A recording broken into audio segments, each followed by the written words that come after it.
কথাটো হ'ল কি অসম চৰকাৰ হিমন্ত বিশ্ব শৰ্মাৰ যি নেতৃত্বত বিজেপি চৰকাৰখন বৰ্তমান আমাৰ অসমত বৰ্তিত আৰু লগতে নৰেন্দ্ৰ মোদী ডাঙৰীয়া নেতৃত্বত ভাৰত চৰকাৰ বিজেপি নেতৃত্বত যি চৰকাৰখন আমাৰ এই চৰকাৰক আমি ধিক্কাৰ জনাইছোঁ যে অসমবাসীক তেওঁলোকে এটা এনেকুৱা ধুনীয়া এটা উপহাৰ দিছে যিটো নেকি ৰন্ধন গেছৰ ওপৰত মূল্য বৃদ্ধি, ডাইনী ঔষধৰ ওপৰত মূল্য বৃদ্ধি আৰু বিশেষকৈ আমি তেওঁলোকক ক'ব বিচাৰিছোঁ যে এই বহাগ বিহুৰ অসমৰ আটাইতকৈ মৰমৰ আৰু আদৰৰ। গতিকে এই বিহুটোৰ আগত এওঁলোকে এই বিজেপি চৰকাৰখনে কিয় এনেকুৱা এটা কাম কৰিছে আৰু কেলৈ কৰিছে ৰাইজে জানিবলৈ আৰু বুজিবলৈ বাকী নাই। যিহেতু তেওঁলোকৰ ৰাজকোষ উদং আৰু আইদেউ বাইদেউ নামত ভোট বেংকৰ আশাত যেনেধৰণৰ তেওঁলোকে এই আঁচনিসমূহ দিছে, এই আঁচনিৰ সমূহক পইচা দিবলৈ তেওঁলোকৰ হাতত ৰাজকোষ উদং কৰি পেলালে। এই ৰাজকোষ পূৰণ কৰি এই আইদেউ বাইদেউ নামত যি এই 5,000 10,000 টকা তেওঁলোকে দিয়াৰ ব্যৱস্থা কৰিছে, ৰাইজৰ মাথাত দুখীয়া জনসাধাৰণৰ মাজত ৰাম টাঙোন দি এই বিজেপি চৰকাৰখনে হিমন্ত বিশ্ব শৰ্মাৰ নেতৃত্বত এই বিজেপি চৰকাৰখনে এনেকুৱা এটা ধুনীয়া উপহাৰ দিছে অসমবাসীক। আমি এই অসমবাসী ৰাইজক আমি আহ্বান জনাইছোঁ।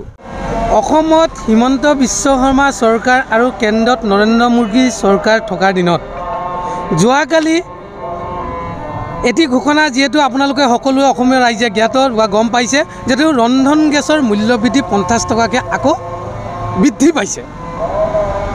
আপোনালোকে সকলোৱে চাওক, যিটো সময়ত যিখন চৰকাৰৰ দিনত তেওঁলোকে বিজেপি চৰকাৰে হিমন্ত চৰকাৰে নৰেন্দ্ৰ মোদী চৰকাৰে কি কৈছিলে যে মূল্যবৃদ্ধি তেওঁলোকে ৰোধ কৰিব আৰু মূল্যবৃদ্ধি ৰোধ কৰিব বুলিকে কৈ সেইখন চৰকাৰৰ দিনতে আজিৰ দিনত চাওক মূল্যবৃদ্ধিয়ে আপোনাৰ সাধাৰণ খাতিখত দৰিদ্ৰ জনতাৰ মূৰত কিন্তু ৰাম টাঙোন পৰিছে।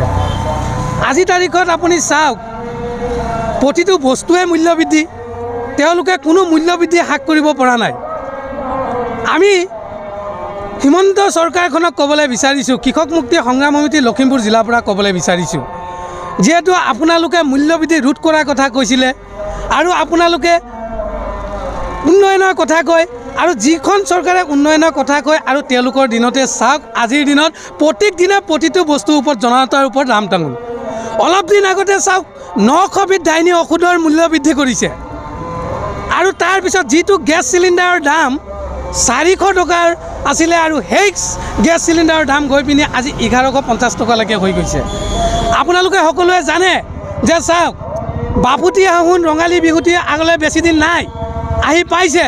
তাৰ আগতেই জনতাৰ মূৰত 50 টকাকৈ কিন্তু মূল্যবৃদ্ধি আকৌ কিন্তু হিমন্ত চৰকাৰে কিন্তু জাপি দিছে। এয়াই হৈ গ'ল অসমবাসী ৰাইজৰ বিহুৰ উপহাৰ হিমন্ত চৰকাৰৰ দিনত। আমি কৃষক মুক্তি সংগ্ৰাম সমিতিয়ে আজি স্পষ্টভাৱে হিমন্ত চৰকাৰক কৈ দিব বিচাৰিছোঁ, নৰেন্দ্ৰ মোদীক কৈ দিব বিচাৰিছোঁ। নৰেন্দ্ৰ মোদীয়ে নিজে স্পষ্টভাৱে কৈছিলে যে তেওঁলোকে কি কৰিব, গেছ চিলিণ্ডাৰৰ দাম ৰন্ধন গেছৰ দাম তেওঁলোকে 100 টকাকৈ তেওঁলোকে কমাই দিব আৰু তাৰ পৰিৱৰ্তে আজি দেখিছোঁ আমি ৰন্ধন গেছৰ দাম আকৌ 50 টকাকৈ বৃদ্ধিহে পাইছে। আজিৰ দিনত সাধাৰণ খাতি খোৱা জনতাৰ পানীত হাঁহ নচৰা অৱস্থা। আজি জনতা বজাৰ কৰিবলৈ আহিলে 100 বাৰ চিন্তা কৰিব লাগে। আগত বহাগ বিহুটো আহি পাইছে, সপোনৰ বিহুটো আহি পাইছে। এই সপোনৰ বিহুটোৰ সময়ত আজি বজাৰ কৰিবলৈ অহাৰ সময়ত তেওঁলোকে বজাৰত জুইৰ নিচিনা দাম, প্ৰতিটো বস্তুৱে মূল্যবৃদ্ধি। আজিৰ তাৰিখত এনেকুৱা অৱস্থা জনতাৰ হৈছে, এই কথাটো কিন্তু হিমন্ত বিশ্ব শৰ্মাই বুজি নাপায়, এইটো কিন্তু নৰেন্দ্ৰ মোদীয়ে বুজি নাপায়, এইটো কিন্তু গাঁৱৰ খাতি খোৱা জনতাইহে বুজি পায়।